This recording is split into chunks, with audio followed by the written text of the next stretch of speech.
ಹೊಯ್ಸಳರು ತಮ್ಮ ಸಾಮ್ರಾಜ್ಯದಾದ್ಯಂತ ಭಕ್ತಿ ಹಾಗೂ ಕಲೆಯ ಪ್ರಸಾರಕ್ಕಾಗಿ ನೂರಾರು ದೇಗುಲಗಳನ್ನು ನಿರ್ಮಿಸಿದ್ದರು.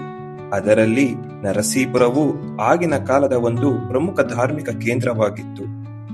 ಈ ಗ್ರಾಮಕ್ಕೆ ನರಸೀಪುರ ಎಂಬ ಹೆಸರು ಬಂದಿದ್ದೇ ಇಲ್ಲಿನ ಪ್ರಧಾನ ದೈವವಾದ ನರಸಿಂಹಸ್ವಾಮಿಯಿಂದ. ಯೋಗ ನರಸಿಂಹನು ತನ್ನ ಕ್ರೂರ ರೂಪವನ್ನು ಬಿಟ್ಟು ಶಾಂತಚಿತ್ತನಾಗಿ ಯೋಗ ಮುದ್ರೆಯಲ್ಲಿ ಕುಳಿತಿರುವ ಭಂಗಿಯಲ್ಲಿ ತಿಳಿಸಿದ್ದಾನೆ.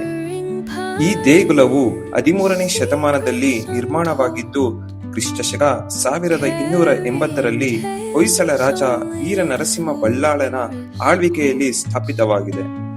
ಈ ಹಿಂದೆ ನರಸೀಪುರ ಗ್ರಾಮವು ದೊಡ್ಡ ಅಗ್ರಹಾರದಿಂದ ಕೂಡಿತ್ತು. ಆದರೆ ಮಲ್ಲಿಕ್ ಕಾಫರ್ನ ಆಕ್ರಮಣದಿಂದಾಗಿ ಇಂದಿಗೂ ಈ ದೇಗುಲ ತನ್ನ ಕೊನೆಯ ಅಂಚಿನಲ್ಲಿ ನಿಂತಿದೆ. ದೇಗುಲದ ಹೊರಭಿತ್ತಿಗಳಲ್ಲಿ ಕಿರುಶಿಲ್ಪಗಳಿದ್ದು ದೇಗುಲದ ಸುತ್ತಮುತ್ತಲಿನ ವಾತಾವರಣದಲ್ಲಿ ದೇಗುಲಕ್ಕೆ ಸಂಬಂಧಪಟ್ಟ ಕಲ್ಲುಗಳನ್ನು ಸಹ ಕಾಣಬಹುದು.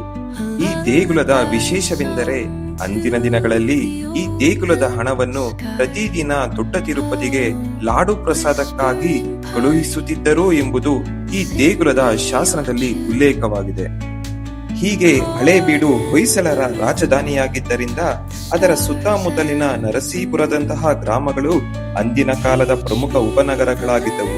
ಯುದ್ಧ ಮತ್ತು ಕಾಲದ ಹೊಡೆತಕ್ಕೆ ಸಿಲುಕಿದರೂ ಈ ದೇವಾಲಯವು ಇಂದಿಗೂ ತನ್ನ ಮೂಲ ಸೊಬಗನ್ನು ಉಳಿಸಿಕೊಂಡು ಬಂದಿದೆ. ಇನ್ನಷ್ಟು ಹೊಸ ಕಥೆಗಳೊಂದಿಗೆ ನಾವು ನಿಮ್ಮ ಮುಂದೆ ಮತ್ತೆ ಸಿಗೋಣ.